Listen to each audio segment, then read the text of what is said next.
दोस्तों ड्रीम 11 का एक अपडेट क्या आया, मानो हलचल सी मच गई है। सभी फैंटेसी प्लेयर्स में इतनी बेचैनी हो गई, अब टीम कैसे बनेगी, अब विनिंग कैसे होगी, स्मॉल लीग में ज़्यादा इन्वेस्ट करें, ग्रैंड लीग में ज़्यादा इन्वेस्ट करें, तरीका क्या है कुछ तो बताओ। मैंने सोचा सबके आंसर्स दे देता हूँ एक वीडियो के माध्यम से, इसीलिए मैंने ये वीडियो आपके लिए लेकर आया है। ज़्यादा विचलित होने की जरूरत नहीं है, ज़्यादा परेशान होने की जरूरत नहीं है। क्यों? क्योंकि विद एग्जाम्पल आपको मैं समझाने जा रहा हूँ कि ये जो ड्रीम 11 का नया अपडेट आया है, चाहे वो प्लेयर पिकिंग को लेकर हो, चाहे वो मैक्सिमम प्लेयर्स को लेकर हो, चाहे वो कैटेगरी वाइज प्लेयर्स की जो लिमिट है उसको घटा बढ़ा दिया गया हो, बहुत फर्क नहीं पड़ेगा आपकी विनिंग पे। समझेंगे कैसे? तो सबसे पहले रूल की बात कर लेते हैं जो बदलाव आया है। रूल का वीडियो मैंने आपको पता है सेपरेट बना दिया है, तो अगर आप समझना चाहते हैं तो उस वीडियो से समझ सकते हैं, और उस वीडियो का लिंक इस वीडियो के डिस्क्रिप्शन में भी मैंने आपकी सुविधा के लिए डाल दिया है। तो पहला रूल जो आया वो क्या कहता है, वो ये कहता है कि अब जो है आप प्लेयर टाइप में कोई बाउंडेशन नहीं है। मिनिमम लिमिट है कि हर कैटेगरी से आपको विकेट कीपर, बैटर और ऑलराउंडर बॉलर, आपको चारों कैटेगरी से एक एक प्लेयर तो लेना है, उसके अलावा आप जाओ। इससे क्या फर्क पड़ेगा? मैंने सैंपल के तौर पे क्या किया कि आज जो मैच हुआ, आज से ही आपको पता है 22 जनवरी को ये वीडियो मैं शूट कर रहा हूँ, आप मुझे नहीं पता आप कब देख रहे हैं। तो जो सुपर स्मैश का मैच हुआ और बिग बैश का पहला मैच हुआ, ये दोनों मैचेस की टीम मैंने फैंटेसी टीम टेलीग्राम पर जानबूझ के नहीं दी कि देख लेते हैं सैंपल के तौर पे इनको। जो सुपर स्मैश की टीम थी उसमें जो हमारा नया वाला मेथड था, मैंने क्या करा, दो टीमें बनाई, एक नए मेथड से और एक स्टैंडर्ड मेथड से, यही मान के कि 3 बैटर कम से कम लेने, 3 गेंदबाज आपको कम से कम लेने, एक ऑलराउंडर और एक विकेट कीपर आपको कम से कम लेने। तो आप देखेंगे आपकी सुपर स्मैश में जो नया वाला मेथड था उससे हमारे पॉइंट्स ज़्यादा आए और पुराने वाले मेथड से हमारे पॉइंट जो है वो कम आए। तो यहाँ हमारा जो नया वाला मेथड था हमें कामयाब लगा। फिर जो बिग बैश का दूसरा मैच था उसमें अगर आप देखेंगे तो उसमें नए मेथड से पॉइंट हमारे कम आए, पुराने मेथड से हमारे पॉइंट ज़्यादा आ गए। ये कैसे हो गया? इसका मतलब कि मेथड जो है सिर्फ और सिर्फ एक भुलावा है, एक छलावा है, कोई फर्क नहीं पड़ रहा आपका। क्योंकि अगर नया मेथड कामयाब होता तो दोनों मैचेस में होना। हालांकि मुझे पता है कि ये सैंपल साइज बड़ा छोटा है, 2 मैचेस के बेसिस पे आप ये चीज़ डिजाइन नहीं कर सकते, लेकिन इस मिथ को तोड़ने के लिए तो काफ़ी है ना कि भाई नया मेथड ज़्यादा कामयाब है या पुराना मेथड ज़्यादा कामयाब है। जो चीज़ें कामयाब हैं वो क्या है उस पर चर्चा आगे करते हैं। उससे पहले एक छोटी सी बात, दूसरा वाला जो रूल चेंज हुआ है मैक्सिमम प्लेयर वाला, उस पर कर लेते हैं। मैक्सिमम प्लेयर का आया कैटेगरी का। तो देखिए ग्रैंड लीग में तो बहुत फर्क उसका पड़ेगा नहीं। क्यों? क्योंकि वहाँ वैरायटी ऑफ टीम्स ऑलरेडी बहुत ज़्यादा होती है। स्मॉल लीग में जरूर थोड़ा सा है कि भाई अगर मान लो मैं 8 बॉलर लेके जा रहा हूँ, सामने वाला 8 बैटर लेके आ गया या 8 ऑलराउंडर लेके आ गया, तो डिफरेंस जो है टीम्स का वो बहुत ज़्यादा हो जाएगा। क्योंकि अभी क्या था, अभी हम प्लेयर्स प्रिडिक्ट कर लेते थे कि हमारा जो ओपोनेंट है वो कौन कौन से प्लेयर लेकर आ सकता है और कौन से प्लेयर को वो छोड़ सकता है साइकोलॉजी पे, है ना। लेकिन अभी कैसे समझेंगे, तो उसका तरीका क्या है? देखिए तरीका बड़ा सिंपल सा है, परेशान मैं फिर कह रहा हूँ होने की आपको आवश्यकता नहीं है। चैनल सब्सक्राइब कर लीजिएगा, नोटिफिकेशन बेल दबा दीजिएगा। अब ऐसी नॉलेजेबल वीडियोस आपके लिए आती रहेंगी, मैं आपकी हेल्प के लिए हमेशा तैयार हूँ, इसलिए टेलीग्राम भी ज्वाइन कर लीजिएगा। होगा क्या, जो सीरीज के पहले मैचेज होंगे वहाँ पे आपको ज़्यादा होमवर्क की जरूरत पड़ेगी, और उस होमवर्क के लिए हम जैसे लोग बैठे हैं इसलिए बोला मैंने सब्सक्राइब कर लीजिए। उसके बाद एक ट्रेंड सेट हो जाता है। आपने देखा होगा आपके और आपके ओपोनेंट के 7-8 प्लेयर कॉमन होते हैं। कौन से प्लेयर होते हैं? वो प्लेयर होते हैं जिन्होंने पिछले मैच में, उससे पिछले मैच में परफॉर्म किया है, या वो ओपनिंग कर रहे हैं अपनी टीम के लिए, या वो कहीं और गेंदबाजी कर रहे हैं, वो प्लेयर होते हैं। मतलब जो सबकी जुबान पर होते हैं, या फिर नाम, बहुत प्लेयर्स का तो नाम ही इतना ज़्यादा हो जाता है। मैं आपको एग्जाम्पल दूँ राशिद खान का, मेरे ओपोनेंट्स मोस्टली राशिद खान को लेकर आते ही हैं। और अगर आप मेरे पुराने यूजर हैं तो आप समझते होंगे कि मैं राशिद खान को रेयरली पिक करता हूँ, कारण लोग रेपुटेशन पे चले जाते हैं। राशिद खान की रेपुटेशन आपको पता है कि कितनी बड़ी है, लेकिन हम उनको ड्रॉप करने का रिस्क ले लेते हैं। क्यों? क्योंकि ओपोनेंट को भी पता है कि इस प्लेयर की रेपुटेशन बहुत ज़्यादा है, इसके 4 ओवर खेल के निकाल दो, विकेट मत दो। 1 विकेट दे दिया तो फिर इसके मुंह खून लग जाएगा, मामला गड़बड़ हो जाएगा। तो हमें तो फैंटेसी टीम से मतलब है ना, हमें तो वो प्लेयर चाहिए जो फैंटेसी पॉइंट ज़्यादा देगा। We respect Rashid Khan, we love Rashid Khan. लेकिन अगर ओपोनेंट भी आपको रेस्पेक्ट दे रहा, हम भी दे देते, हम भी टीम से बाहर उठा देते, बात बन जाती है। तो ये एग्जाम्पल था। अब आ जाते हैं कि अब जब नया मेथड आ गया है तो टीम कैसे बनाए, जो कि सबसे बड़ा सवाल है, सबके दिमाग में घूम रहा है कि how to make fantasy team with new dream 11 updates. कैसे बनाएंगे, क्या करेंगे?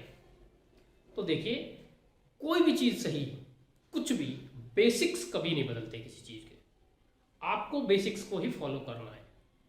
5 पॉइंट समझाऊंगा जिसमें बेसिक्स आपके पूरे कवर हो जाएंगे। उन चीजों को ध्यान रखिए, दुनिया की किसी ऐप पे कोई भी अपडेट आ जाए, आप कभी हारेंगे नहीं।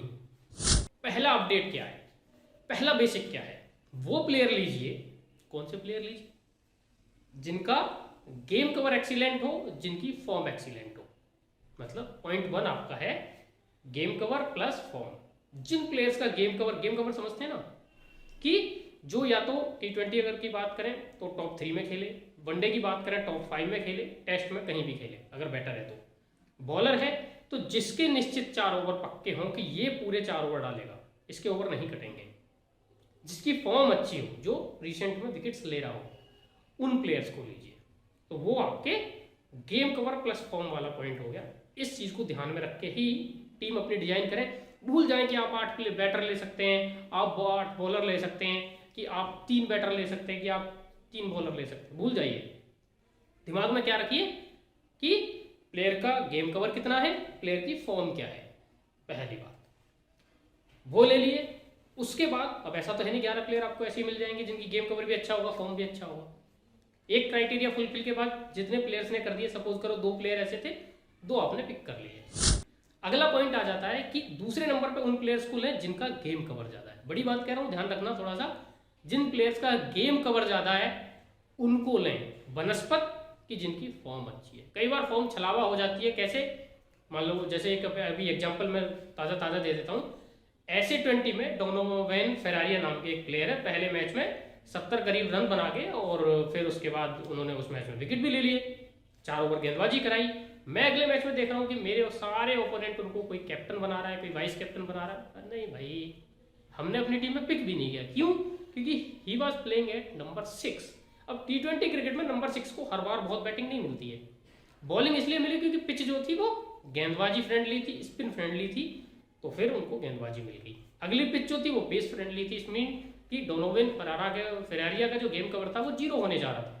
अब जब जिसका गेम कवर ही 0 है, जिसको परफॉर्म करने का मौका ही नहीं मिलेगा, फॉर्म उसका क्या करेगी? इसलिए पॉइंट 2 गेम कवर।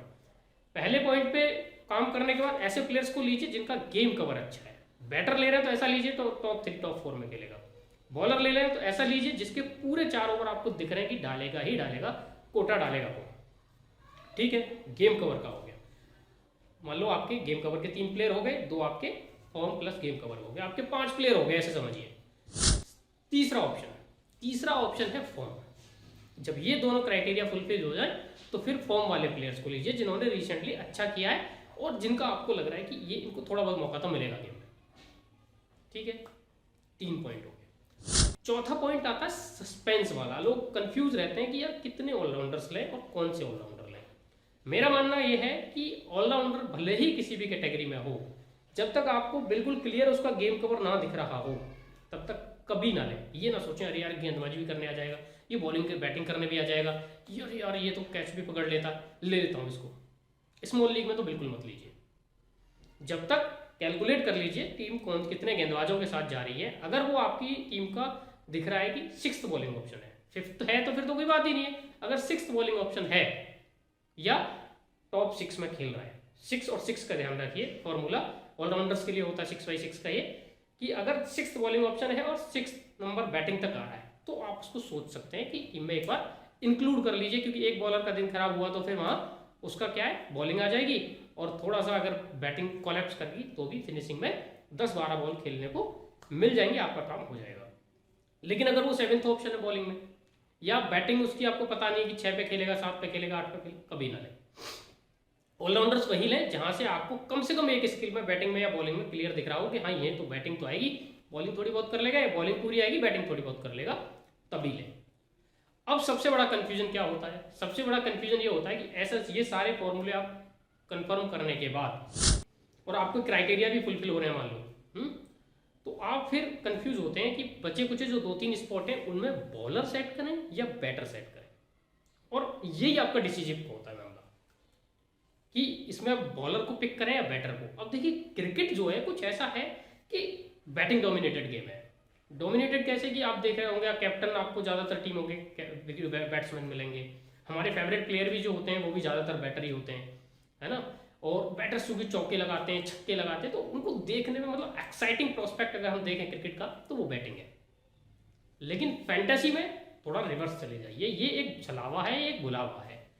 कैसे?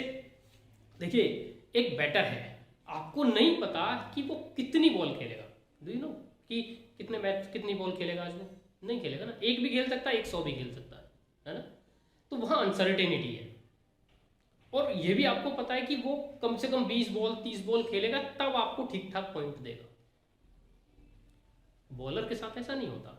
बॉलर का आपको अगर दिख रहा है कि 4 ओवर फेंकेगा, इट मीन्स कि उसके पास 24 बॉलें हैं, 24 चांस उसके पक्के हैं जब वो आपको एक झटके में 25 से 33 पॉइंट दिला सकता है। कैच आउट विकेट ले गया तो 25, एलबीडब्ल्यू या बोल्ड कर गया तो 33। तो इस मिड मीन्स आपको उस प्लेयर को लेना चाहिए ना कि जिसपे आपको दिख रहा है कि यार he has multiple chances. Batter के साथ तो ऐसा है ही नहीं ना, पहली बॉल पे भी आउट हो सकता है, चौथी पे भी हो सकता है, तो हो सकता है 40 बॉल खेल जाए। तो अनसर्टेनिटी वहां ज्यादा है और सेफ्टी यहाँ ज्यादा है। और ये मैं स्मॉल लीग के पर्सपेक्टिव में ज्यादा बात कर रहा हूँ। और स्मॉल लीग मतलब 2 से 10 मेंबर कॉन्टेस्ट की बात मैं कर रहा हूँ, जहां ज्यादा प्राइज मनी आ जाती है, जहां ज्यादा प्रॉफिट आ जाता है ना। तो जब आपका वो 2-3 ब्लॉक बचे और आप मिनिमम क्राइटेरिया फुलफिल कर रहे हैं टीम क्रिएशन का, तो फिर जो बचे कुछ स्लॉट्स हैं उनको ऐसे गेंदबाजों से भर दें कि जो या तो डेथ में बॉलिंग करते हों या विकेट टेकिंग एबिलिटी वाले गेंदबाज हों, और नहीं तो कम से कम 4 ओवर तो फेंके ही फेंकें, इतना तो पक्का हो। ठीक है, ये वाला जो क्राइटेरिया है, अगर ये 4-5 जो पॉइंट मैंने आपको बताएं ये आप फॉलो करिए। मेथड की चिंता बिल्कुल मत करिए कि ड्रीम 11 का नया अपडेट आया है अब टीम कैसे बनाए, हाथों को मचाने की जरूरत नहीं है। दिमाग से खेलिए, दिमाग से खेलेंगे तो विनिंग आती रहेगी, ज्यादा होपलेस होने की आवश्यकता आपको नहीं है। कुछ क्वेश्चंस की मैंने बात करी थी कि भाई अगर आपके कोई क्वेश्चन है तो आप मुझसे पूछ सकते हैं। तो एक भाई ने पूछा ड्रीम 11 में फैंटेसी टीम अब कैसे बनाएं, वो मैं आपको ऑलरेडी समझा चुका हूँ, वीडियो उसी के बारे में थी। दूसरे एक भाई ने बताया, कहा कि इन्वेस्टमेंट प्लान समझा दो। तो देखिए अगर मैं इसी वीडियो में इन्वेस्टमेंट प्लान समझाऊंगा तो काफ़ी लंबा हो जाएगा, ठीक है। तो इन्वेस्टमेंट पे मैं अलग से वीडियो लेकर आऊँगा बहुत जल्दी, लेकिन उनके सवाल के जवाब में मैं सिर्फ 2 बातें कहूँगा। पहली बात कि आप 2-3 बेसिक चीज़ें कर लो, 1 मिनट का लेके बता देता हूँ इसी वीडियो में कुछ चीज़ें, बाकी आगे एग्जाम्पल के साथ दूसरा वीडियो लाऊंगा। देखिए बेसिक ये है कि एक तो आप डेली सुबह उठें और ये डिसाइड करें कि आज आपको मैच कितने खेलने हैं। लेट सपोज आज आपको 5 मैच खेलने हैं। पहले आपने डिसाइड कर लिया मैच कितने खेलने हैं। दूसरा डिसाइड करिए कि आपने टोटल इन्वेस्टमेंट आज पूरे दिन में कितना करना है। सपोज करिए मैं बेसिक ही लेके चलता हूं कि आपको लग रहा है कि मैं पूरे दिन में आज 500 रुपये ही है मेरे वॉलेट में, मैं 500 रुपये ही कर पाऊंगा invest. All right, no problem, 500 रुपये ही आप इन्वेस्ट कीजिए, लेकिन उसको ये करिए कि डिवाइडेड बाई 5 कर दीजिए। 5 मैच आपने खेलने, 500 रुपये आपके वॉलेट में, डिवाइडेड बाई 5 मतलब 100 रुपये पर मैच लगाइए। इक्वल इन्वेस्टमेंट का जो फॉर्मूला है उसको अपनाइए। मैं ये नहीं कह रहा कि मेरी ही टीम से खेलिए, आपको जो प्रेडिक्टर पूरे दुनिया जहान में अच्छा लगता हो, जिसपे आपको ये भरोसा हो कि ये विनिंग अच्छी दिलाएगा, उसकी टीम से खेलिए, ठीक है। और कोई अच्छा ना लगता हो तो फिर मेरी टीम से खेलिए, थोड़ा सेल्फ प्रमोशन तो बनता ही है। मेरी टीम से खेलिए, आपको 100% प्रॉफिट ही आएगा, ठीक है।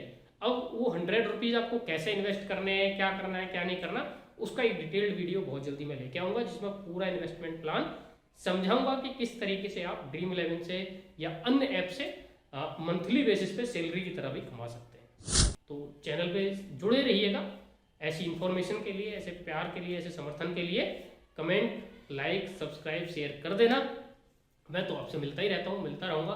अन्य मैचेस के साथ टेलीग्राम जरूर ज्वाइन कर लेना, और उसके अलावा फेसबुक, ट्विटर, इंस्टा पे प्यार देना बिल्कुल ना भूलें। मुलाकात का इस वीडियो में सिलसिला खत्म होता है। जय माता दी।